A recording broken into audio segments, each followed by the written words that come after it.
20 slum ನಿವಾಸಿಗಳು ಮತ್ತು ಅಂಬೇಡ್ಕರ್ ಸೇನೆಯ ತಾಲೂಕು ಸಮಿತಿಯಿಂದ ನಾವು 1 ವರ್ಷದ ಕಾಲದ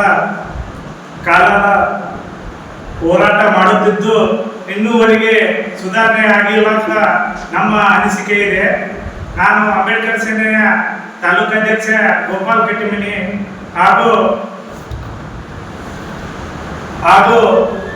ವಾರ್ಡಿನ 19ನೇ ನಿವಾಸಿನ ಎಲ್ಲ ನಿವಾಸಿಗಳು ನಮಗೆ ಒಂದಿಷ್ಟು ಅಂಗನವಾಡಿ ದುರಸ್ತಿ ಕುರಿತು ನಮಗೆ ಹೇಳಿದ್ದು. ಆ ಹೊತ್ತಿಗೆ ನಾವು ಅಂಗನವಾಡಿಯಲ್ಲಿ ಭೇಟಿ ನೀಡಿದಾಗ 6 ತಿಂಗಳಿಂದ ಯಾವುದೇ ದವಸೆ ಇದ್ದಾರೆ ಯಾವುದೂ ಕೊಡುತ್ತಿಲ್ಲ ಬಾಣೆತರಿಗೆ ಅಂತ ನಮಗೆ ಮನವಿ ಬಂದಿತ್ತು. ಅಲ್ಲಿ ಸಮ್ ನಿವಾಸಿಗಳು ನಮಗೆ ಆ ಥರ ಹೇಳಿದಾಗ ನಾವು ಅಂಗನವಾಡಿಗೆ ಒಂದಿಷ್ಟು ಮಂದಿಗೆ ಪ್ರೆಸ್ ರಿಪೋರ್ಟು ಮತ್ತು ನಾವು ಸಂಘಟನೆ ಮುಖಾಂತರ ಅಲ್ಲಿ ಹೋದಾಗ ಅಲ್ಲಿ ಅವ್ಯವಸ್ಥೆ ಬಹಳ ಕಂಡು ಬಂದಿತ್ತು. 6 ತಿಂಗಳಿಂದ ಯಾವುದೂ ದೌರ್ಜನ್ಯ ಬಂದಿಲ್ಲ ಮತ್ತು ಅಲ್ಲಿ ಇರುವ ಅಂಗನವಾಡಿಯಲ್ಲಿ ಯಾವ ಮಕ್ಕಳು ಇರುತ್ತಿದ್ದಿಲ್ಲ.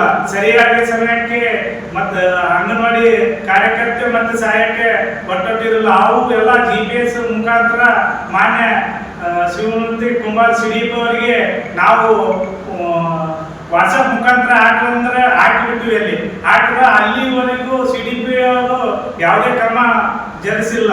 ಅಲ್ಲಿ ಮತ್ತೆ ನಾವು ತಾಲೂಕು ತಹಸೀಲ್ದಾರ್ ಮುಖಾಂತರ DC ಅವರಿಗೆ ಮನವಿ ಕೊಟ್ಟಿದ್ವಿ 20/10/2026 ಅದಕ್ಕೂ ಇನ್ನೂ ಆಮಿಷ ಒಟ್ಟಿಗೆ ಬೇರೆಯವರಿಗೆ ತಂದು ನಮ್ಮ ಮಾಡಿದ್ದಾರೆ. ಅದು ಮೊದಲೇ ಮಾತು SC ಅಲ್ಲಿ SC ಅವರಿಗೆ ಮೊದಲ ಆದ್ಯತೆ ತಗೋಬೇಕು ಸ್ಲಂನವರಿಗೆ. ಆದ್ರೆ ಬೇರೆಯವರಿಗೆ ಟ್ರಾನ್ಸ್ಫರ್ ಫಂಡ್ ಅಲ್ಲಿಗೆ ತಂದು ಹಾಕಿದ್ದಾರೆ. ಅದು ಹಾಕಿದ್ರು ಅಂಗನವಾಡಿ ಮೇಡಮ್ ಇದು ಗುರುಬಸವ ಹಿರೇಮಠ ಒಂದಿನೂ ನಮ್ಮ ಅಂಗನವಾಡಿಗೆ ಬಂದಿಲ್ಲ. ಅಲ್ಲಿ ಸ್ಥಳೀಯವರಿಗೆ ಮತ್ತೆ ಯಾವ ಮಕ್ಕಳಿಗೆ ಕರೆಕ್ಟ್ ಬರಲ್ಲ. ಹಿಂಗ ಬಹಳ ತೊಂದರೆ ಆಗಕತ್ತ.